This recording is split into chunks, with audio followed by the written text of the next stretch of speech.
Hello, you wonderful people, and welcome to another episode of Not Too Comic Book. Let's make a show where we talk about TV shows that are adaptations of comic books. For today's episode, I'm going to talk about Kaiju number 8, Season 2, Episode 7. A great episode. A lot of really interesting things went down in this episode, so let's break it down. So the opening gives us really this interesting introspective into Iharu, because we haven't had a lot of time to get inside of his head, but this is one of those times where it's just like, we learn a little more of his backstory. He was like the top of his class. They're like, oh my god, when he gets to university, like he's going to have his pick of the litter of like what he can do when it comes to neutralization at college, and he thought like no one could touch him. He thought it was cemented on like he'd be the top of the class even when he joins the defense force.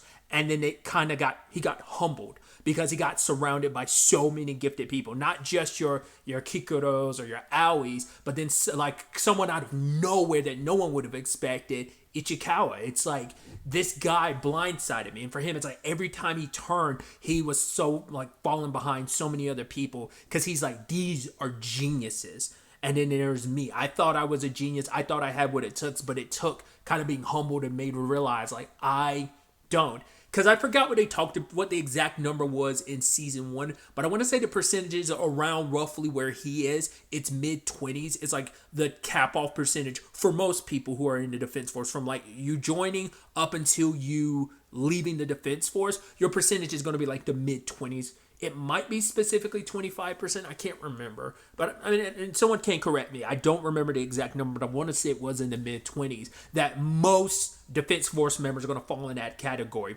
The outliers are like your Kikuros and those who eventually become captains and vice captains. That's what makes them so rare and special, is because they are the exceptions. So sadly, Iharu's kind of been in that realm for a while, and he wasn't making as much steady progress as others, because they even talk about it later on. Kikuru has made astounding progress, obviously because she's very gifted. Kind of makes sense who her dad and mom were, but also just her own effort. She's gifted. But they talk about Ichikawa is below her, but by a decent margin, but they're saying like his growth is faster than hers. So yeah, he might be below her now, but his rate of increase is astounding and insane, especially because out of a lot of them, he's extra motivated to push himself, but maybe he's also like just has a latent gift. It's a combination of hard work and just being built different, legitimately. So, and that's something Iharu's really come to face with, and I think seeing Ichikawa become the one who's going to wear the number 6 weapon, it kind of made that even more of a stark reality. He even said like later on, like in that moment when Ichikawa didn't really succeed at first, he was like, there's a sigh of relief that came from it, because that meant like the gap between us hasn't gone so exponential that he's using a numbered weapon. In fact, not just any numbered weapon, the most powerful of the numbered weapons. And because that would exponentially increase the gap between him, and he'd feel like he'd never be able to catch up. So kind of infusing that into the story where it has been a month. Ichikawa has proven himself that he's able to, make the progress needed to wield number 6. And it's interesting, and maybe this was already kind of the setup and inkling that we learned, because pretty early on in the show, Ichikawa switched over to weapons that fit him more, and that was specifically using ice ammunition. But I think it coincides with his personality. It's actually interesting that Ichikawa doesn't use, because the ones he used at the time in season 1 were like electric ones. I'm surprised he hasn't switched over to more fire-based ones, because that feels like it would fit his personality, especially because Ichikawa and Iharu have that very like fire and ice personality-wise. He's the chill, calm, and collected person, Ichikawa. Iharu is the very like hot-headed, person, and so that could be a trajectory they still end up taking later on. But and obviously like the Hoshina Night Nippon thing at the end kind of plays into that too, with just the differences of their personalities. I'll get to that obviously at the end of the recording, but the fact is, my point is that Ichikawa's always been around ice, and so it's interesting to find out that the number 6 suit is all about ice. That just wearing it, he doesn't even have it activated, just wearing it makes the air around him colder. It's like freezing around him, to the point Iharu's nearby and just breathing his breath is cold. And so it's like, right, they're going up against a mole kaiju, because we never, and I'm curious, does the manga ever like dive into this? Maybe like not in the context of the story, but maybe the mangaka for Kaiju number 8 has little things here and there that kind of fill out the world that aren't just like, they're canon, but they're not like actual things in the story. Because we never really gotten into how long Kaijus have been around. Like apparently this one's like known as like the Mole 67 because it's been around since 67 and it constantly like pops up. Or maybe they're specifically referencing mole types in general, but it's usually a 5-year interval when they show up, which is so interesting. But once again, they've studied these long enough to kind of pick up their patterns. But the 4th Division captain, I even love him talking to his vice captain, being like, honestly, I was doing the whole cliche thing of, oh, you'll never be able to do this thing, kid, just to discourage him. Not actually think it was meant to be like hey, this is the reality of it. I didn't actually expect him to get here in less than a month. And let's also not forget, because he's doing this and because it's been like a month time skip, that means the same things for Kikuro too. So we'll probably jump back to her, and she might be, maybe the next time we catch up with her, she's already fighting Narumi and has fought him a couple times, or she's about to fight Narumi for the first time because she had a month time limit as well. So, but with going back to the captain saying like, oh, he thought that's the case, and I love his vice captain's like, honestly, like if this was any other company, you basically be you'd have to plead with HR to let you keep your job. But yeah, like they're leaving it up to Ichikawa. It's like, because of how much of a strain number weapons put on people, he's like, I'm limiting you, especially because this one out of any numbered weapon is going to take the largest toll on your body and your lifespan. You have 10 minutes. You can do what you got to do in 10 minutes. And if you don't deal with this thing, I'm going to swoop in, and me and the vice captain, the vice captain will pull you out. I'll go in there and kill the thing off if need be. So Ichikawa is motivated, like, I need to get out there, prove myself. And Iharu's the same way. It's like, I got to prove that the gap between me and Ichikawa isn't that big. And so they're both stressing and pushing themselves, And I love the Ichikawa of it all. Like every step he's taking, every movement he's making, he's leaving a trail of ice to the point that he has to concentrate, because if he doesn't, he's literally like freezing his own leg in place too. So it's like, right, I gotta keep moving. But he doesn't use it to his advantage, because I thought it was like this beautiful point where like he couldn't get through because the Kaiju is so massive, its skin is hard to get through, so he can't really freeze it all at once. Like some of the smaller ones, he was able to just insta-freeze them and then shatter to pieces, which is frustrating for Iharu. It's like Ichikawa can deal with these things so easily, and these are the small guys, I can't beat him in a single shot. Once again, he's letting his insecurities get the best of him, and he's not focusing. I think that's also been like a hurdle for him, is that his insecurities, it's a mental block. He's been stopping himself from making any true progress because he became so disheartened once he joined the defense force. He's just been stagnant. It's like there's others that have gotten better grades than him and it's shown, to be, everyone's jumping leaps and bounds beyond him, and it just feels like I can't catch up. And that insecurity is just bogging him down, and he's just thinking he's not good enough. And the same thing for Ichikawa. His need, because he blames himself. He's like, what happened to Iharu back in season 1? Because against Kaiju number 9, in his head, I think it's like, I know Iharu's beating himself up because of that, and I put him in a situation where he feels that way. So that's my own weakness for not being strong enough to stop that, for not being strong enough to help protect Kafka, for like, it's like things have kind of sure worked out, but it's still always going to be a guillotine above his neck. And he wouldn't even have to be in that situation if I was stronger. It's like, it's nothing you can do. Like Kafka made his decision to reveal himself, and for the most part, those who are in the know support him and back him up. Those in the 3rd division, those in the 1st division.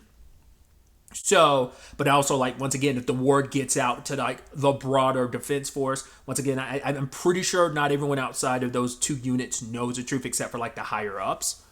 But like I said, I don't even know if like the captains of the other divisions, like the captain of the 4th division, I don't think he knows about Kafka, but maybe he does. Like I said, they're probably in the know. If anyone else outside of like the head honchos, the captains would be. But like I said, I'm still under the impression like only the 3rd and 1st divisions really, But once again, do correct me in the comments down below if I am wrong. But getting back to it, The interesting thing is, the fourth division captain had to be like, "Oh, Iharu, don't push yourself too far. Sometimes it's okay. Sometimes you have to pull back. You have to retreat." But that's not what he wants to hear.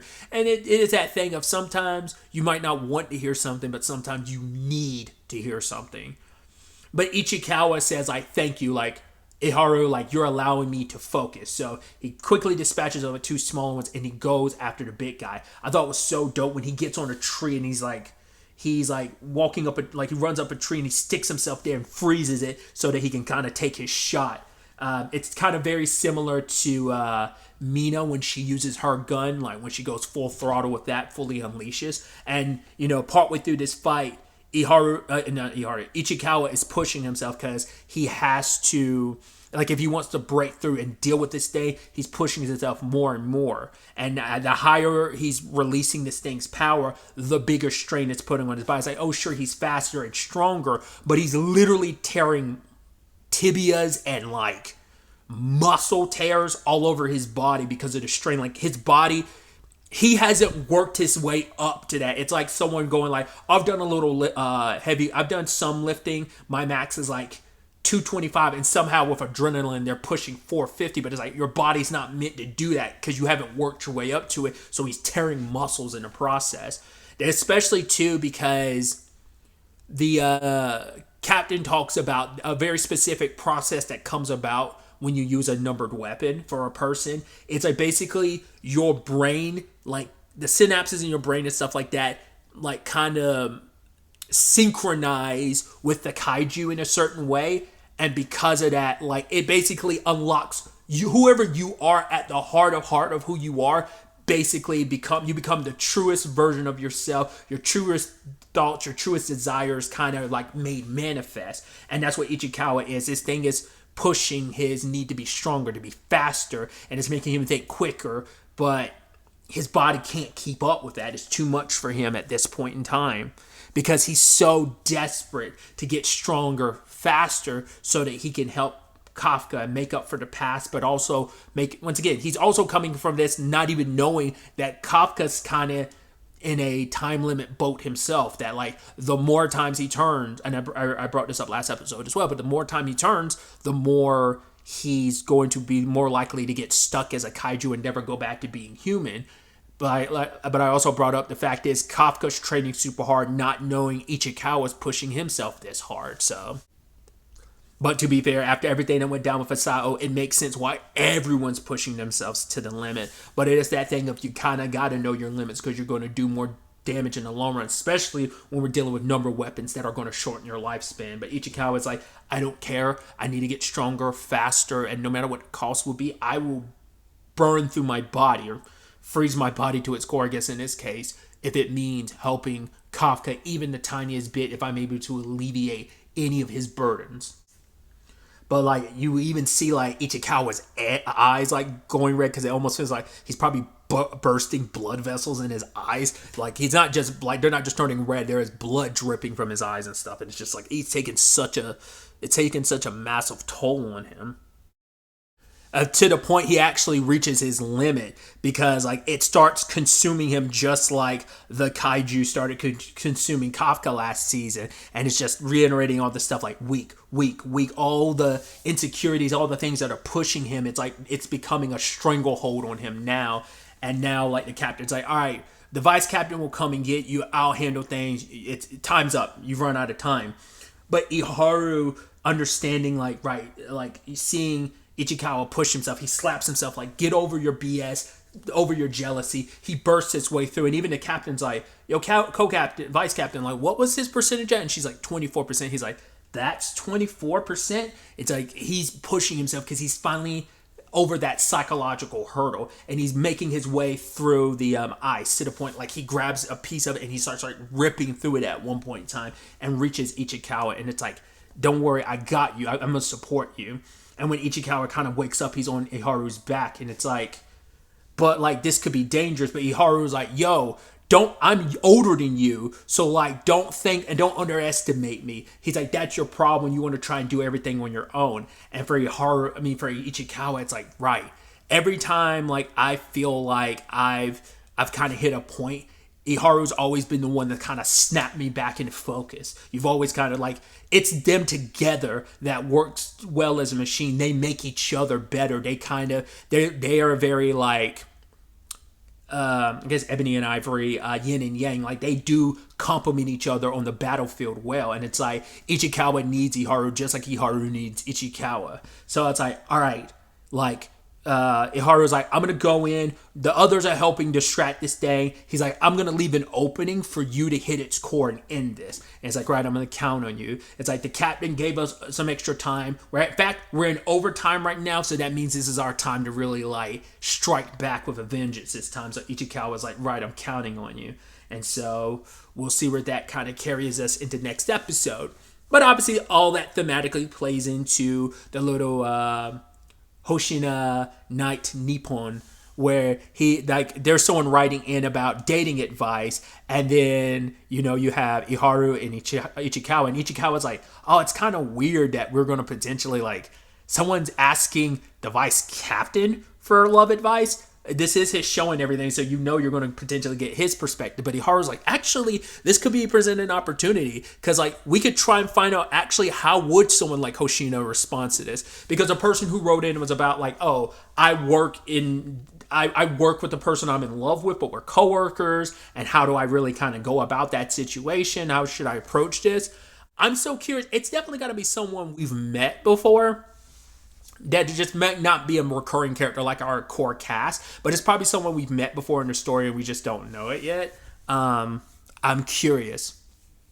It'd be interesting if it was like, was it Okinagi? Like, I don't know. Like, it feels like there might be something between her and Hoshino. But I get this inkling like that might be something that gets played up in the future, but maybe I might be completely mistaken, and probably am. But once again, playing into Iharu and Ichikawa's different perspectives. Iharu's all about like, yo, tell the person like how you feel immediately and just kind of go full throttle. Ichikawa's like, nah, take things slow, go out on a few dates and stuff like that, then kind of slow roll it, but it's like, oh, the difference of opinions. And then, Iharu passes it to Hoshino, who's like, oh, there's 200 different, approaches to love. Oh, well, we ran out of time. It's like, well, great. We kind of ended up still learning nothing as Iharu and Ichikawa's takeaway from it. So just thought that was kind of a nice little thing, because of course we weren't going to get some insight into Hoshina when it comes to his love life type of thing. So thought that was just kind of a nice, like I said, it really embodies the Ichikawa Iharu relationship in that facet, in that regard.